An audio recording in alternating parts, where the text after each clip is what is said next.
At this point, you've encountered a few ideas about Carl Gustav Jung, and I wanted to boil a few things down, some of the more difficult conceptions. Carl Gustav Jung was very similar to Sigmund Freud, in which the models they were built of the mind, compartmentalized the psyche into different functions. And first you can see on this page, which is the ego. And Carl Gustav Jung and Sigmund Freud agree completely. We have the ego. That's yourself, the one that constantly, consciously says, I want this, I want that. Those are my wants, those are my demands, those are my needs. Yes, the ego is clearly there. We are part of it right now as we speak. They also agreed on an unconscious. That there are areas of our mind that give us ideas all the time on how to think about things, dispositions in which we should have, no biases about the world in certain ways that we don't have to consciously think. They just sort of creep in. Right? They give us the emotive sort of way of thinking about something. And there are also places in which, we can try to, store negative aspects of our life, repress memories. And this sort of unconsciousness is something that both Gustav Jung and Sigmund Freud agreed upon. Now, where Jung goes next is into a different, and this is the collective unconscious. And he does this for a reason. Carl Gustav Jung begins to have dreams, and many of these things have very deeply religious themes to them. They're mythological sort of themes. And he begins to realize that these dreams and his later, encountering of religious worlds are having a transformative effect upon his consciousness. And he's thinking that the transformative effect in which he feels is something that every human being would go through because we have psychic unity. Our minds are the same. So we begin to theorize about the elemental structure of the human mind as it encounters religious themes, myths. And to do that, he needed to add to his model, and that would be the collective unconscious. So what he figures is this, is that in every single mind that's ever born, there is a little repertoire of characters, predispositions on the way to act in the world. Every character has a different sort of function and purpose. And these characters need to be in a dynamic play to allow you to see right and wrong in the world. And the purpose of myth, as you're learning myths in your life, is to activate what he called these characters, and he called these the archetypes. The archetypes would come alive, living myths within your deep subconscious as your culture programmed them specifically the way your culture needed to. So in other words, the archetypes have the same function, but they might have different names, and the dramas they're involved in are slightly different, but the overall mythological plays are going to be the same. Because the transformation, the religious transformation of self will end up being in the same way, and that transformation ends in something known as individuation. And that means the archetypes become alive. They go through a dramatic play which lives in the myths and in your head to bring out a unification of your mind. To understand the unification, we need to go beyond the ego, the personal unconscious, and the collective unconscious slightly. So let's go to the next slide and have a look.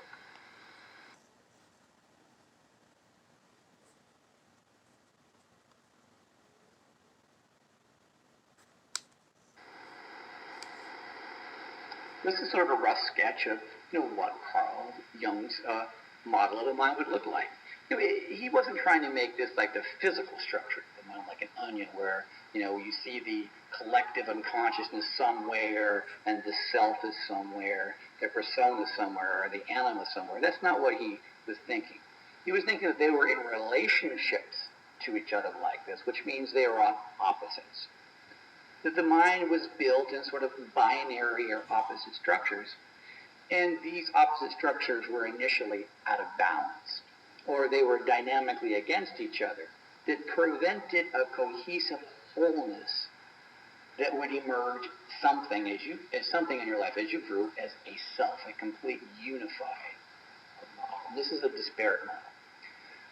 So with Carl Jung, the goal of life for him, right, and a normal life, if a human had a normal life, was a highly spiritual, highly religious life in which the myths themselves would import themes or means, ideas, through characters, and these characters would come into the collective unconscious and activate structures within them that would preform there at birth. But these forms were not particular. They were sort of generalized things he called archetypes that can be activated and shaped in individual ways depending on the culture's individual text, the narratives within the myths. But he also realized that all cultures sort of have the same sort of characters. So if you really look at different religions, while the stories may play out differently, the same set of characters are always there. And for Jung, he said because they reflect the underlying architecture of the mind, something that is preformed and there, genetic, if you will, at birth. Now, there are many of these archetypes, but there are some principal ones we're going to be looking at because they have some of the heaviest impacts on your own lives as they begin to individuate. Individuate means coming together and understanding, utilizing the principle of chaining. So, to begin with, we're going to be looking at a paper by Donald Lowe called Jungian Individuation and Buffy the Vampire Slayer. And the reason that we're going to be looking at this is because you usually will not watch movies over and over again unless there is some aspect about that film which is driven by Jungian psychology. Star Wars is completely driven by Jungian psychology. Absolutely.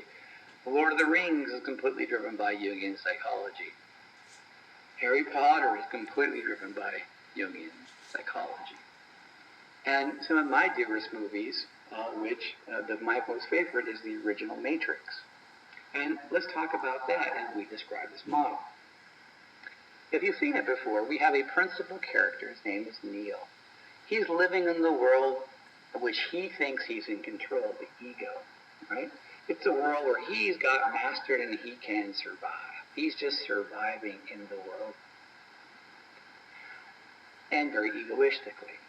Well, suddenly something's not working in his life, and suddenly he feels he may need to make a change. And something's preventing him from making this change. His own ego goes, I want to stay in control. I don't want to make that change. Well, if for those of you who insist on being atheists, who think that there's something wrong with religion, that's where you're at that tipping point. And someone comes in, right, and it's usually the wise old man, and that's Morpheus, who convinces him, give it a try. Either take the red pill or take the blue pill. He takes the blue pill and he begins to move into the world of the unconscious. In the religious world, that would be the beginning of the reading of the myths. To let them play within your own mind, your own unconscious, where the characters within the mythological themes are activating characters within your own. And those characters are in your collective unconscious. They're not extraordinarily specific. So in other words, where you have Morpheus, the wise old man, in the Matrix, you also have Obi-Wan Kenobi as the wise old man in Star Wars. You see, they're different looking wise old men in different contexts, but the functions are the same. And they can be dressed up, if you will, activated differently, but the function will always be the same. And in everyone's mind, there is an underlying structure called the wise old man. And it will not be activated unless it's by a mythological character. And that mythological character must do things that stretch the bounds of normal human ability. Not in a completely counterintuitive way, but in a minimally counterintuitive way, as we've discussed 4. All the characters in a mythology have some sort of extraordinary powers, although you can see what they're doing, by analogy in an intuitive way that makes plausible sense, but they stretch your belief slightly, and by that way take you into the world of mystery. And when you're in the world of the mystery, that's when you focus, and when you can begin to move down into the collective unconscious, right? You sink down and the characters become genuinely alive. And what's helping you pull yourself down are aspects of ritual and prayer and meditation. We'll get more towards these ideas of, I began earlier in the first part of the class, just a couple days ago, speaking about, how these counterintuitive concepts or minimally intuitive counterintuitive concepts and beliefs are important in myths. That's the reason. Dispossess the belief, right? Let the ego, foil the ego. See something that's not quite plausible, but yet sort of is. Throw the ego off so it's not in control. Once the ego is not in control, bam, down you go into the unconsciousness. Now, we'll stay within our character Neo here. So he's helped through this initial process by the wise old man. Well, when he approaches the Matrix, he, of course, has to meet his opposite, which is his anima. And the anima is Trinity. And one of his goals is to be able to interact with Trinity in a way that's healthy and productive to produce a lifelong understanding relationship. And remember, this is not happening in real life. This is happening in his own head. The models of how he sees others and those dispositions have to change in his head first before they're going to affect his real life. So this is a play. He's not actually in the Matrix. This is his dream world. He's in there. He's plugged in. And along comes Trinity, right?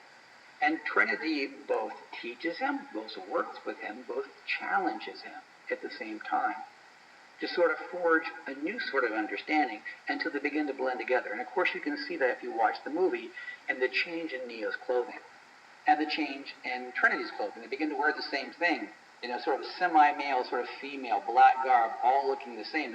It talks about the integration, the wholeness, the understanding. Because in this model, there are opposites and extremes which need to begin to collapse to sort of create a coherent self. And the ego, your own ego won't let it happen. It has to happen in your subconscious first, the deep level, right? It has to be comfortable with it first before the ego is going to give in. And that's what the purpose of religion is for. It's bringing you to the point of collapse, okay? Integration. One of the levels that is very difficult to collapse and integrate are the shadow portions of ourselves. And those are the ones that can be the most destructive. They are typically the selfish parts of ourselves. And typically, humans are very selfish. Watch any child. You really have to discipline a child to share. They don't want to share. It's just not part of our evolutionary history when we're mammals. Mammals generally don't share with other mammals, or even reptiles. You don't see alligators sharing their food. But for human beings to live in a productive society, and by productive society I mean the definition of society is a group of people who empathize with each other, you have to have some driving force, and those are mythological themes that can break down the negative part of yourself called the shadow. Bring it together, right, with the ego to forge a genuine balanced self. When that balanced self comes together, this process is known as individuation. You become individuated to have what's known as the true self. Now, in the context of this course, we're going to be looking at what it means to be the religious self, right? What is it you're trying to produce? What are the goals of these myths? What is the person is supposed to be like, Have you heard of this word, the God within? Well, think about where God may actually lie. It might be right in the center of that model by psychological and anthropological theoretical standards. So in the paper you're going to be reading right after this, which is called Jungian Individuation in Buffy the Vampire Slayer, I hope you can understand what that entire series was about. As you watch Spike on the road to individuation and interacting with Buffy, who is his anima, to be able to integrate the ego and shadow and shrink those differences down to individuation of the self and see what Spike, the vampire, becomes.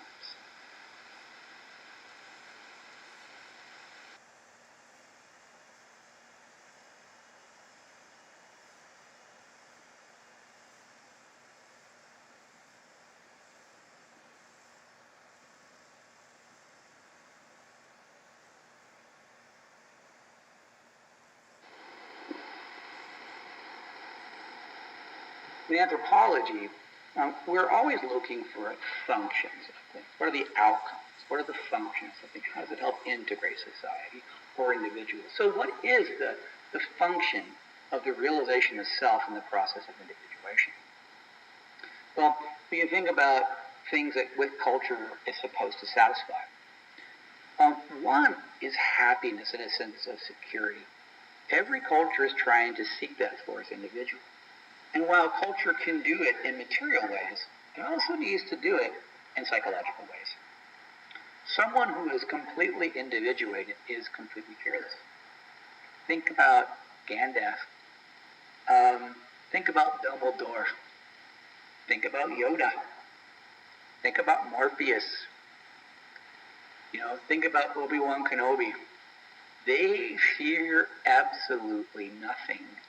And for a reason, they know what's right and what's wrong. They've found their center, a way of being in the world which transcends time. Humans fear time because they measure their lives like a metronome as it's getting shorter and shorter and shorter into nothingness. The individuated person doesn't seeing it, because being can never be trumped by nothingness. The completeness of self is the experience of eternity in the here and now. And this is the ultimate state of bliss. And in that bliss comes the ability to share and give and unite, which is the heartbeat of all societies. And that is, in the end, the ultimate purpose of the myths. To place you into accord within the world, with the world's functions. And it allows you not only to enter the world and grow, but it also has a plan and allows you to leave the world as your body withers in a happy and content sort of way.